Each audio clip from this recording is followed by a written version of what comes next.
My name is Tara. I am 32 years old and married. Since my childhood, I have awakened to the joy of eating.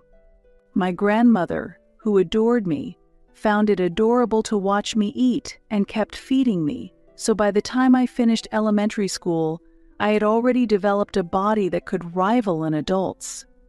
Despite this, I continued to prioritize the happiness of eating without forcing myself to diet, even though I was often teased by boys about my appearance.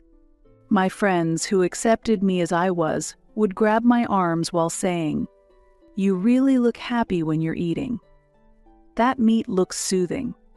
With this, I built a position as a healer in society. My husband, Adam, who respected my consistent love for food, proposed by saying, "I want to watch you eat forever." Then we got married and decided to live in the house of Adam's parents at their request. In fact, my in-laws' house has been a vast and luxurious property passed down through generations, but maintaining it has been a challenge with the income of my father-in-law, a civil servant, and Adam. However, when they tried to sell the property and house, there was strong opposition from their relatives, and they begged us to live there to help, resulting in us starting to live together. I agreed quickly due to my optimistic nature, and we were provided with 2 rooms to start our life together. Allie, Adam's sister, also lives in the same house, and she works as a designer with outstanding style and beauty. Honestly, it was surprising how little she resembled Adam. Since their mother is slim, Adam probably resembles his plump father.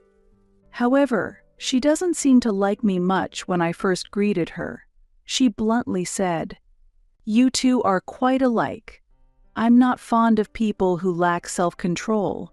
Used to such prejudice, I responded, "I do practice self-control. It's just the kind that doesn't involve holding back from eating what I want." To this, while my in-laws could barely contain their laughter, she did not smile and strongly retorted, "Don't you think you are bothering others?" "It's truly unpleasant," I replied again. "That may narrow my perspective a bit. I'm sorry for that, but I see it as training for glaucoma." Adam laughed heartily at my response, but Allie remained expressionless and quickly returned to her room. Since we started living together, I often have seconds during meals, but Allie usually eats very little and leaves quickly. When I asked Allie, "Why don't you eat? Your mother's cooking is wonderful, isn't it?" Allie glanced at me and angrily replied, "Because I gained body fat when I measured yesterday. Don't say unnecessary things. That's why I dislike people who are overweight. You really lack consideration." She then stormed off, and even though her mother shouted Allie, apologized, she ignored her and went back to her room.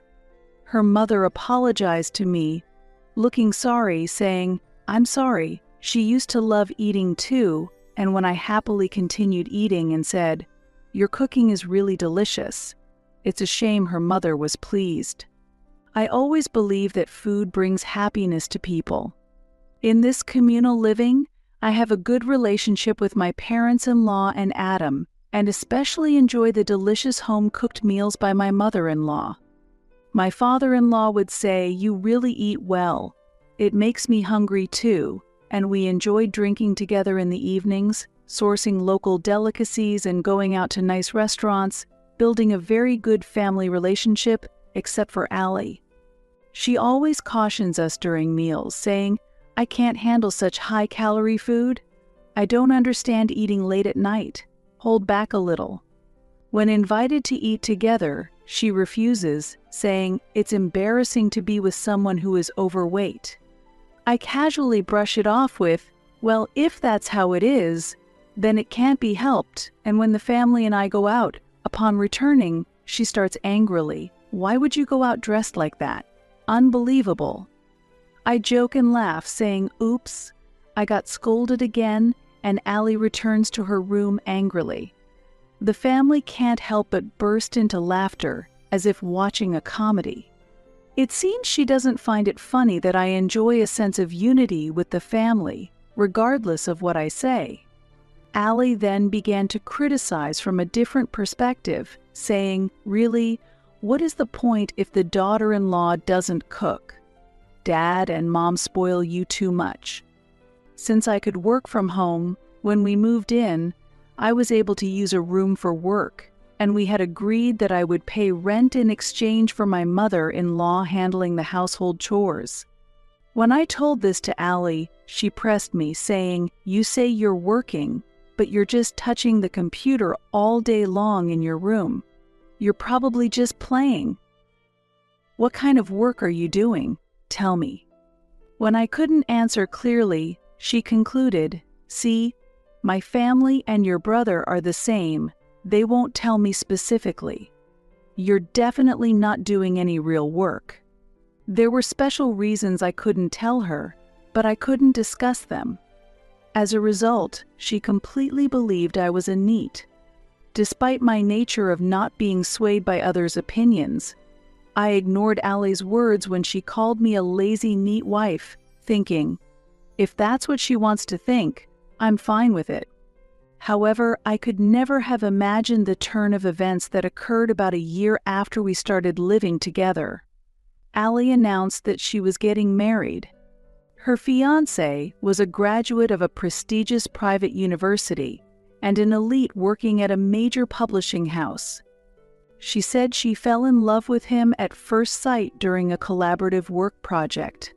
"See, I am different from you," Ali declared proudly, and I sincerely congratulated her, saying, "That's wonderful."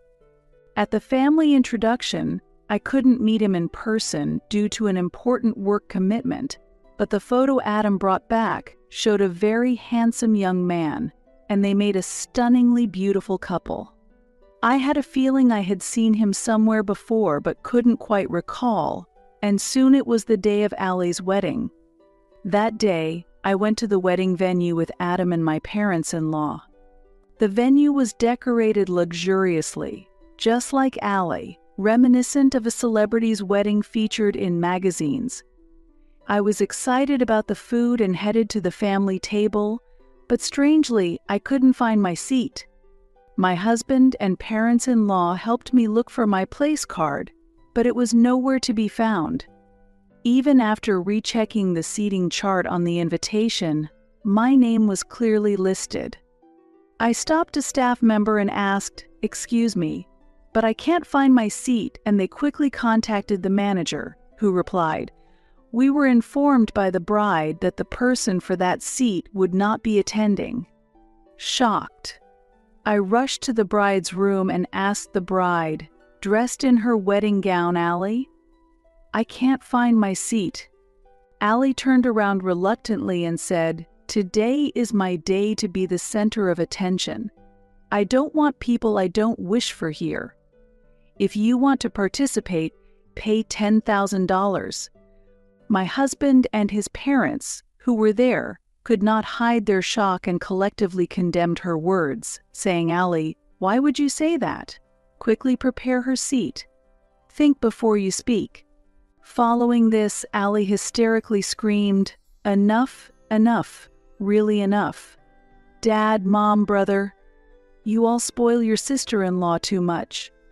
While standing up, she pointed at me and yelled, "What is this? Caring for someone as fat and ugly as an animal? It's really disgusting." At that moment, a man in a tuxedo entered the room, his expression one of surprise at Ali's behavior. He seemed to be the groom. Unaware that he had entered the room, Ali continued, "I hate women who are like pigs. There's no place for a neat parasite like you here. Go home now." At that moment, the groom caught a glimpse of my face and exclaimed, "Ah."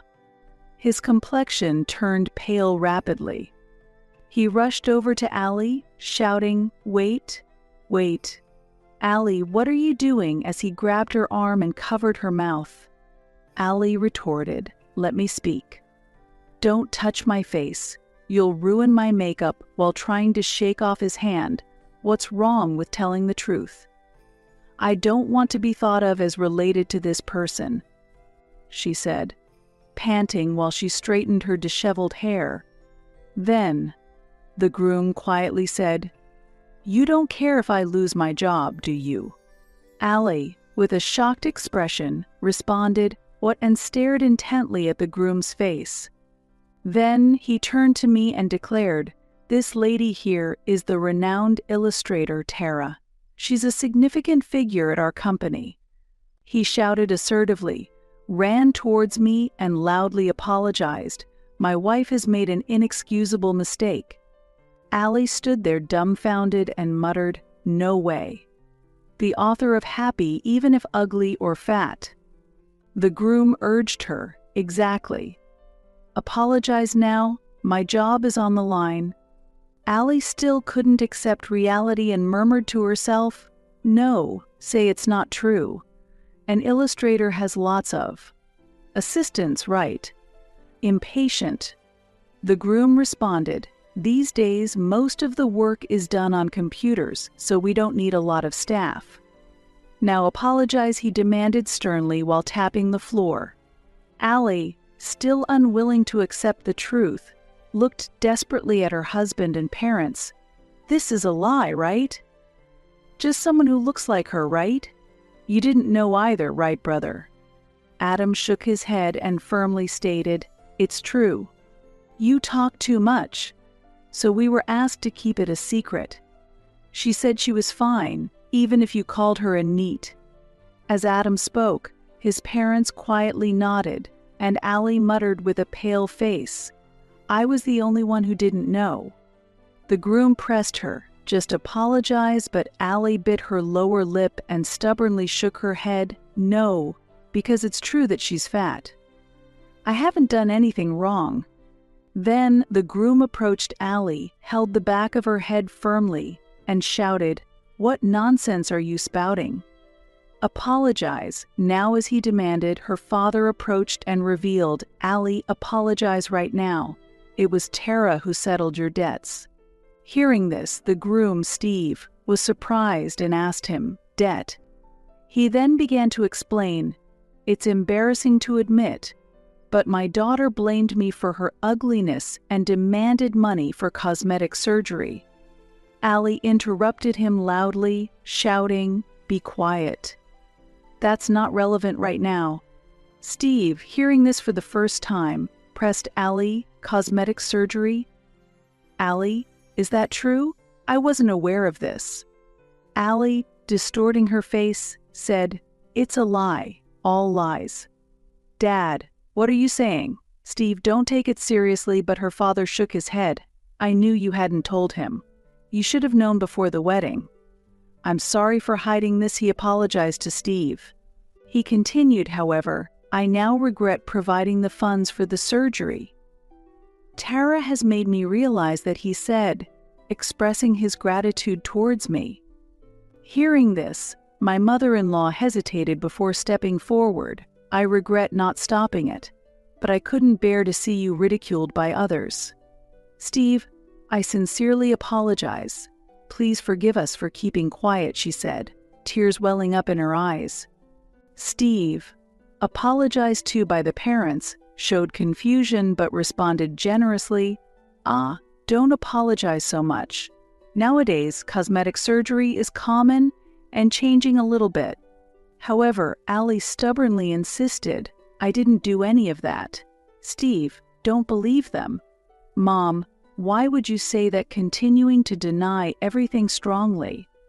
At that moment, I showed Steve photos of Allie from her childhood and her middle and high school years. I felt it was better to make the facts public than to keep hiding them, for her own good and that of her parents. It was against my principles to allow my parents-in-law to be blamed for dishonesty. The images captured a woman whose appearance was significantly different from before, looking gloomy. "Incredible. Is this Allie?" he exclaimed in shock. "Where did you get these?" Allie attempted to snatch my smartphone, angrily swinging her hand. As I dodged her, Steve pointed out, "The fact you're so upset confirms it's true." Caught off guard, Allie's face showed she felt defeated, and she collapsed to her knees. Steve looked on with displeasure. "I received those photos from your father-in-law when he asked me to take over the debt for the surgery costs," I explained. "You didn't invite any friends from before your university days to this wedding, right?" "That's because of this," I revealed, exposing that Allie had significantly altered her body during her gap year before university. She had changed her eyes, nose, and chin and undergone liposuction, becoming completely unrecognizable. After a moment's thought, Steve approached Allie. "Allie, I'm not upset about the surgery itself, but you should have told me before we got married," he said. And despite Allie's apology, his anger did not subside. "The wedding today is canceled." "I need to rethink our marriage," he declared firmly. Allie's eyes widened in shock, and she momentarily lost her words, her mouth opening and closing without sound. Next, the groom, Steve, turned to me and said, "This ends my relationship with her. I hope to maintain a good relationship with your company moving forward." He made this request to me politely. Confused, I responded, "To hear it said like that, it's as if the cancellation of the marriage is my fault." Steve was clear in his response. "No, I did not expect such disrespect from her. I am disappointed in that." "So, it is not your fault," he assured me. At that moment, Allie began to cry heavily, saying, "That story. Happy even if ugly or fat. I loved it in high school. I always thought I couldn't be happy unless I was beautiful." And then she burst into loud sobs. Her aggressiveness towards me likely stemmed from jealousy because I was comfortably doing what she could not. She believed her actions were justified, thinking that beautiful people should always be happy, and those who are not should be proven miserable by others' harsh words. Afterward, the wedding was canceled, and Allie quit her job and secluded herself in her room. Who was it that had been despising me as a NEET? She no longer came down to the kitchen, and when food was brought to her, she would quietly say, "I don't need it," refusing to eat at all. Occasionally, I noticed the contents of the refrigerator diminishing, indicating she was eating something, but no one in the family ever saw her leave her room. Adam and his parents were very worried. Unable to bear it any longer, I began drawing a comic book based on her. The story was about a woman who was ridiculed for her looks from a young age, underwent cosmetic surgery, and grasped happiness. The protagonist says, "No matter what you look like, the person who finds happiness wins," ending the story with a smile. Though drawn comically, I hoped it would reach her, and I printed it and left it in her room. A few days later, while I was working during the day, she knocked and entered my room. I saw her for the first time in 3 months. She was gaunt. Her complexion worsened by a lack of sunlight, and her former brilliance had faded. She handed me my manuscript and pointed to the pre-surgery character in the comic book, saying, "I don't really look this awful." I couldn't help but laugh at her comment and lightly chided, "Don't be so picky." To which she finally showed a smile, and it felt like the first time our hearts truly connected. Allie has become my assistant, helping with adding details to the backgrounds and coloring. I used to prefer doing all the work alone, but actually, working as a team has increased efficiency and added tension to our creations. Her experience as a former designer has brought a refined touch to our projects, highly appreciated by our editors. Lately, we've been brainstorming new ideas together, and we have developed a great creative partnership.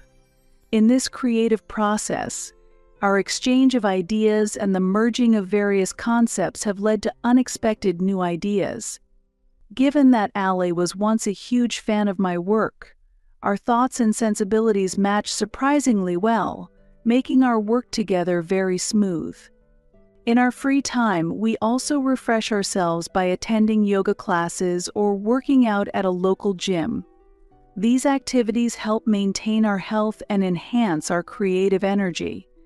She always confidently advises me, "Sis, you might want to lose a bit more weight," and her words are always encouraging. I retorted, "Being heavier is more like me, but lately, I have been seriously considering the impact of my weight on my health, especially since I've started feeling physical discomfort like knee pain. I've tried the diet methods she suggested and am making an effort to be more health conscious. As a result, I feel my skin condition has also improved. Since Ali began working with me, her vitality and brightness have clearly improved. The tense atmosphere she once had is gone, and now she can work more relaxed and enjoyably." Perhaps the guilt over her past cosmetic surgery had been tormenting her for a long time. Adam sometimes marvels at how much we've changed and jokes, "I never thought you two would get along so well. The goddess of ugliness must have brought you together." Hearing this joke, Ali and I genuinely laugh, now able to take what might have once been hurtful as a joke filled with affection. Ali comments, "The goddess of ugliness, that's quite a nice ring to it and deepens the conversation. But maybe this goddess is actually a wonderful deity who connects people with beautiful hearts." I wholeheartedly agree with her opinion and enthusiastically respond, "Exactly, Ali. How about we title our next project The Gifts of the Goddess of Ugliness?" Ali nods brightly at this new idea. My parents-in-law also look happier as the atmosphere at home has become even more harmonious. They seem to thoroughly enjoy these daily small changes. On a sunny day, my father-in-law visited our bustling workspace and expressed his heartfelt gratitude, albeit with a bit of shyness. "Thank you so much. I never imagined our home could become this bright," he said that as he was deeply moved. My mother-in-law also enjoys the daily meals immensely, saying, "There's nothing more delicious than meals eaten together as a family," her eyes shining with happiness.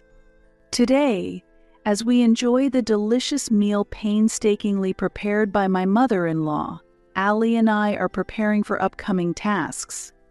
I am filled with gratitude.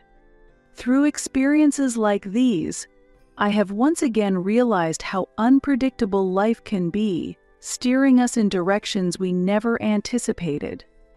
Not all of it is bad. Hidden within are possibilities for new happiness and insights. I could not have imagined a few months ago that my relationship with Ali would improve so much. Now we have become essential supports for each other, enhancing one another's lives. Moving forward, I cherish these moments of delicious meals, fulfilling work, and warm family time as we continue to weave new stories. Through our creations, I hope to spread the message that everyone can find their own happiness, encouraging each individual to discover what brings joy to their life.